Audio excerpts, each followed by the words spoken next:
Okay ka ba, JB? Hindi ko maintindihan ito. Pwede ka ba tumayo at ipakita mo sa amin kung ano yung sinasabi mong forma ni ni dating Secretary Laila de Lima? Opo, Your Honor. Sige, pakita mo sa amin kasi hindi ko ma-visualize. Ganito po yung lakad niya, parang kumikinding siya. Gumaganon siya. Tapos sabay hawak dito. Yung poste malapit na sa kanya, hinawakan niya. Okay ba, GB? Para siyang model. Kaya, nabigla ko noon. Sabi ko, uy, parang DI si Secretary. Ano ba yung TI na yan? Hindi ko naman maintindihan TI na yan eh. Yung DI po, dance instructor. Yung TI po, sa Cebu, pag may ganyan kasi ng matatanda na sumasali sa ganyan, tapos matanda. Ang tawag po namin, tiguang igat.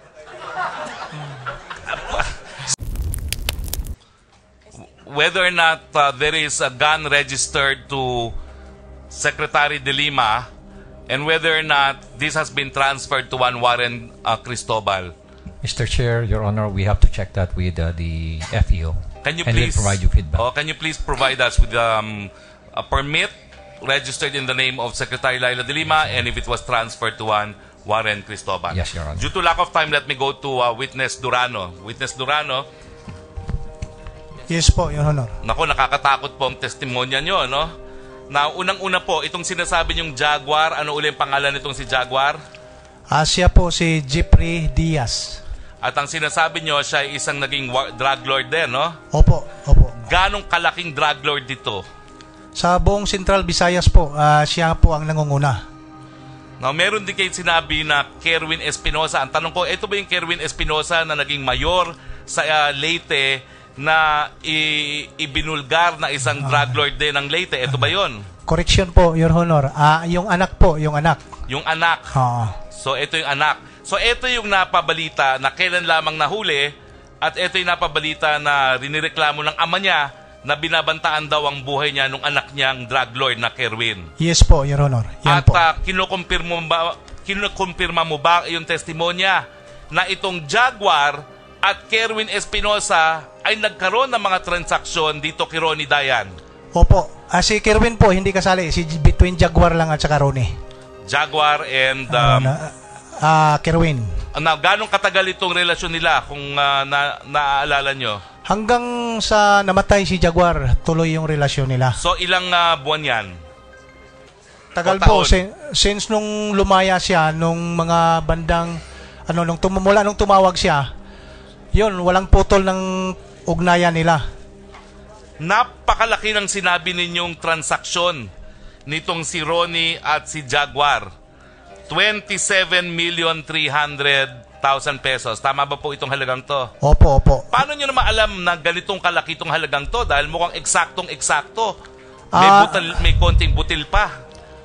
Dahil po sa lahat ng mga deposit slip na ipapadala ni Jaguar doon kay Ronnie, binibigay po sa akin. So nasa yung ngayon itong mga deposit slips na ito? Opo. Nung itong mga deposit slip na sa akin.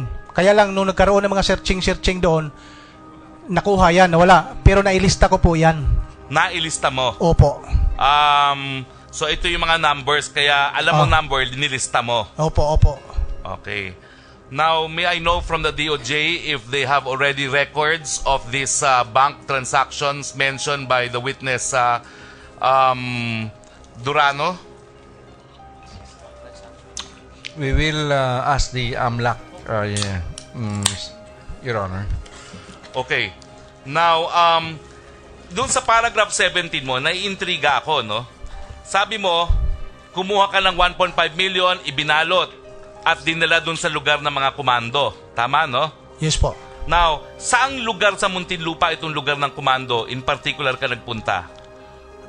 Sa bandang po, yung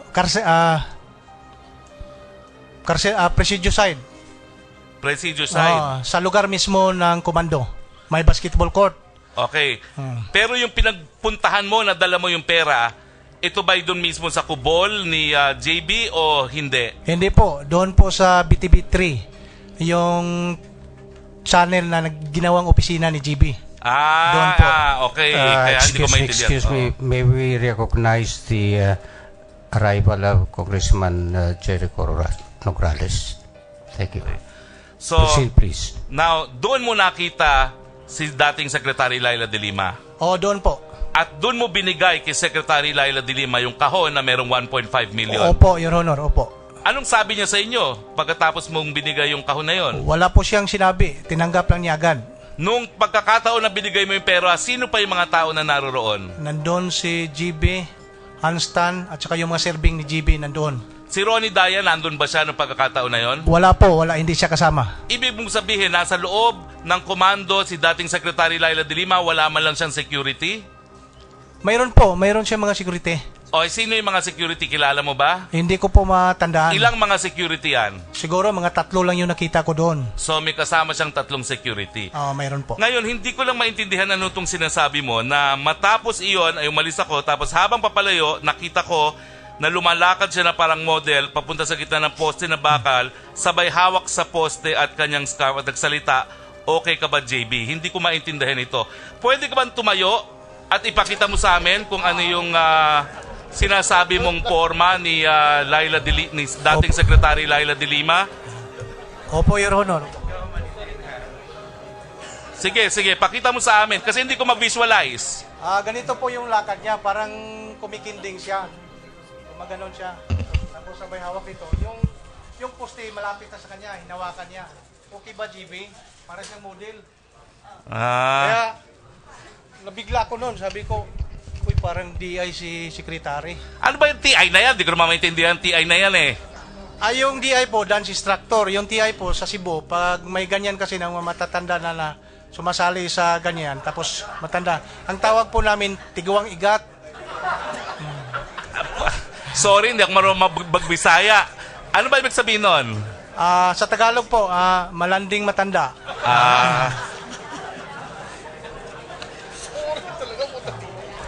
Now, pupunta na po ako dito kay General Bukayo. General Bukayo, unang-una, dininay nyo po na pinuntahan nyo si General Magalong para sabihin na wag nang ituloy itong pinaplanong raid ng CIEG. Dinideny nyo po yan. Hindi po. Pumunta po ako. Eh bakit pa sabi mo rito na I would like to dispel the insinuation I prevented as testified po.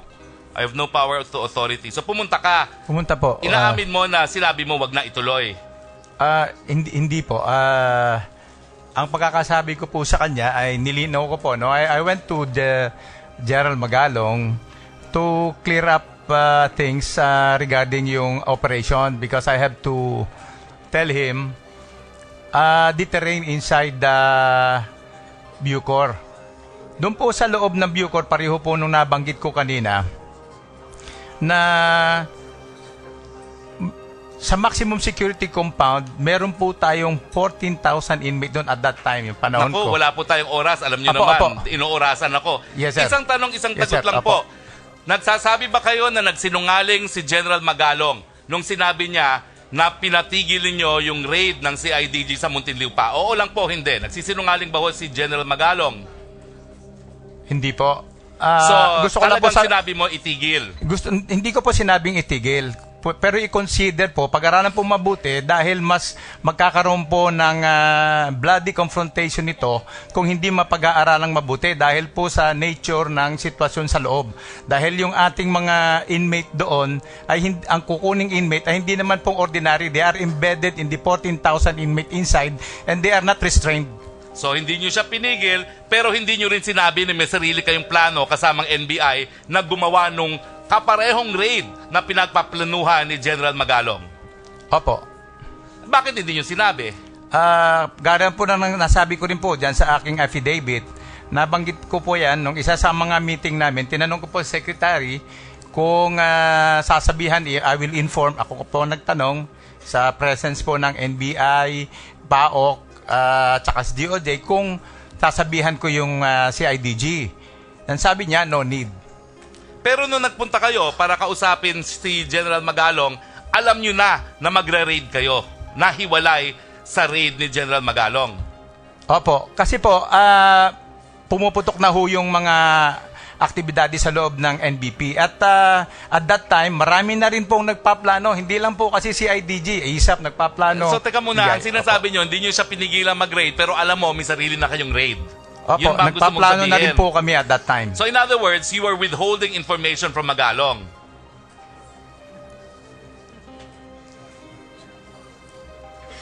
Opo. Hindi At, naman po sa Maraming salamat na po. Opo. Kasi kulang nga po yung oras ko, Yes. pero papaalalahanan ko po kayo. Ibang krimen po ang pagsisinungaling sa Kongreso sa perjury. Opo. Ngayon, ang sunod ko pong tanong, ilang minuto pa po ako? 1 minute. 1 minute. Pagkatapos po, ito bang pag-isolate sa mga high-profile na mga detainees dyan sa Muntinlupa? Kanino bang idea yon? Sa akin po. Hindi ho nanggaling kay General Magalong? Hindi po. Actually, sa isang meeting namin na na-invite ako, sinabi ko sa kanila, ang main concern ko dito ay yung paano i-extract itong mga inmate at saan dadalhin. Teka muna, yung konteksto po ng pagsabi nyo dyan, ito yung in connection with the raid na pinaplano nila General Magalong. Opo. So, sinasabi mo, nakipag-participate ka doon sa pagpaplano ng raid na pinaplano nila General Magalong. Opo. Pero at the same time, nagpa-participate ka dyan, not telling them, magre-raid kami ng sarili. At that time po, wala pa pong planong magre-raid. But nagpaplano na rin gumawa ng activities tungkol doon sa mga nangyayari sa loob. Ay, kailan ba ho nagsimula itong plano na mag-raid hiwalay kila General Magalong?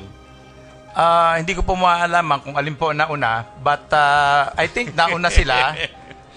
Yung akin pong Oplan Nomad ay na-approve po ng December 1. December 1, at kailan po yung raid?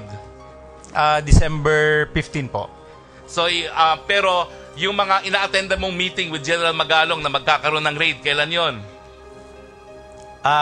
I think nauna po yun. Talagang nauna yon. Opo. Now, so, ang sinasabi mo, alam mong may plano mag-raid sila General Magalong, alam mo rin na yung raid na yon, alam ni Secretary of Justice. Opo. Alam mo rin na involved hindi lang ang grupo ni General Magalong, pati ang PIDEA doon sa raid na yon. Opo.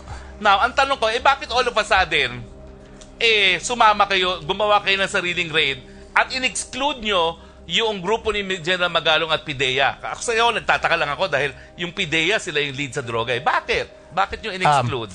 Kaya nga po, sinabi ko kanina na nagkakaroon kami ng meeting, sinabihan ko sa secretary, Ma'am, will I going to inform the CIDG? Sabi niya, no need. So, yun po yung dahil sa aking kaisipan lang, nandoon na kasi ang member na kasi ang NBI doon. So, hindi na kailangan magkaroon pa ng isang investigating unit na isama. Pero bakit hindi nyo naman sinabi yan kay General Magalong? Alam ko, sinabi ni DOJ, no need. Pero di ba magkapatid naman kayo sa uniforme? At saka nagplano rin kayo magkasabay. So bakit naman parang out of the blues, hindi na bali, pabayaan mo sila magplano at Your Honor, ako'y magagawa ng sarili kong raid? kindly wrap up. I respected the DOJ. Mr. Chair,